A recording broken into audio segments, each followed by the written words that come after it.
This is products per minute. That's just a speedometer when we're trigger a photo eye when we're online.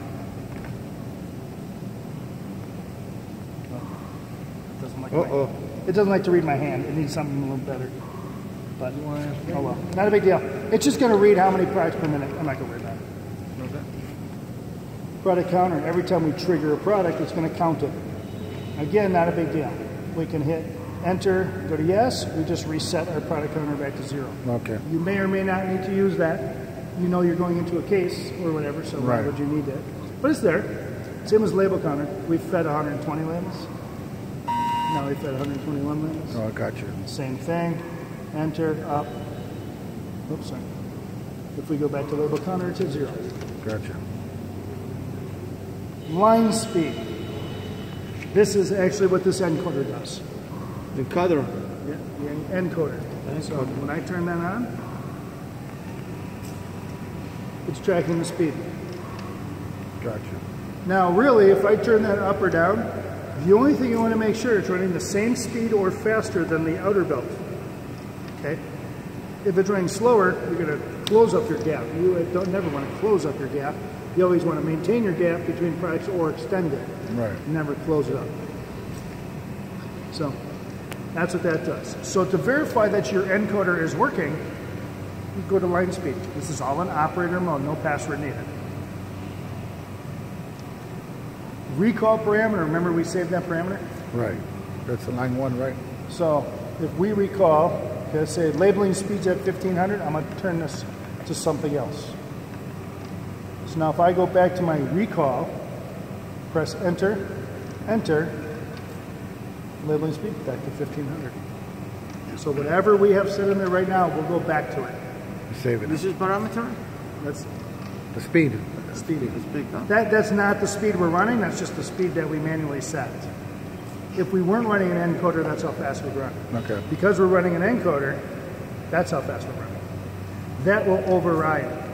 Okay, gotcha. So now if the encoder's unplugged or somebody hit it and it's broken, you'll see a 0 there, like it's turned off.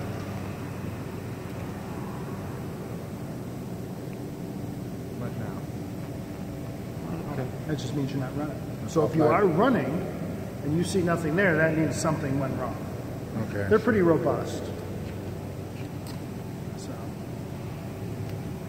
So labeling speed again, we are overriding that. We don't need to worry about it.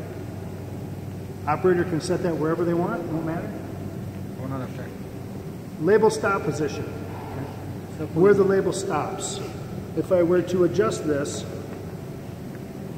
that's inches, right? Now this label's stopping, sticking out an extra 2 inches. Gotcha.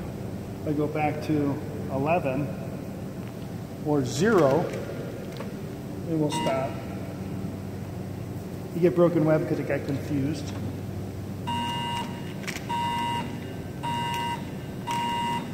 And normally you want just a little bit hanging over the edge. To catch it. And the reason you want that is because you want that to break free, and this pressure of this plate here will make sure it goes straight every time. If sometimes you hang back, if there's any slippage, or when it starts to take off, it likes to follow it around and then break free. This way, if it's already out, it's already broke free. When it starts to go, it starts to go. As long as you have this closed, that guides it straight. And then that guides it onto the brush. Pretend it's the brush. The label hits the brush hits the product. Gotcha. That's how it operates. That's how any merge style or wipe-on style labeler should operate, no matter what brand of style. And then the last thing is to adjust the placement. What this is, now this is something that can be moved. If somebody moves this photo eye, this will move. What this is photo eye, product travels 7.4 inches, and then the label starts to apply. So if I want that to travel 8 inches, that means the label is going to be on later. If I want to travel 6 inches, it's going to be on earlier. So if somebody were to come and move this, we were just going to be off that distance. Yeah. Gotcha. So because they're having trouble threading it out, it may not be a bad idea to put it there. Now, we have to keep it somewhat loose because people do hit it, and you'll break it if you don't. But we just snug it down. Once we put it where we like it, we snug it down.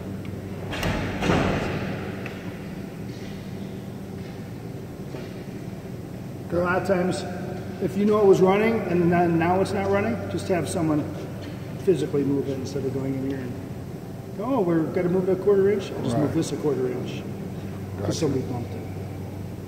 Cool. But that's what triggers the front. So that'll line it up where the label is going to run. Where the placement is in the flow.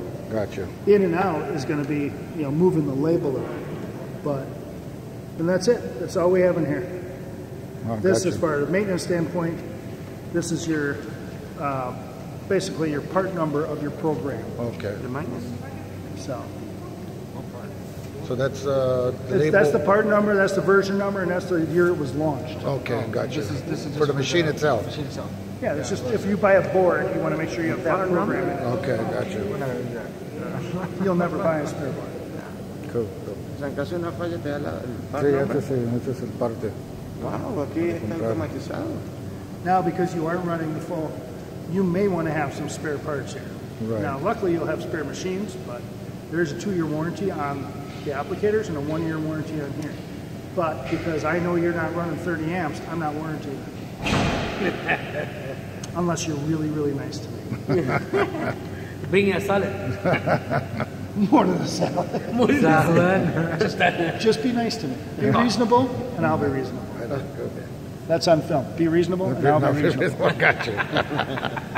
That's for Richard. You said that, I did not. So yeah, so basically the operator's only going to be adjusting that. Okay. Gotcha. Okay, now we're going to the second menu. So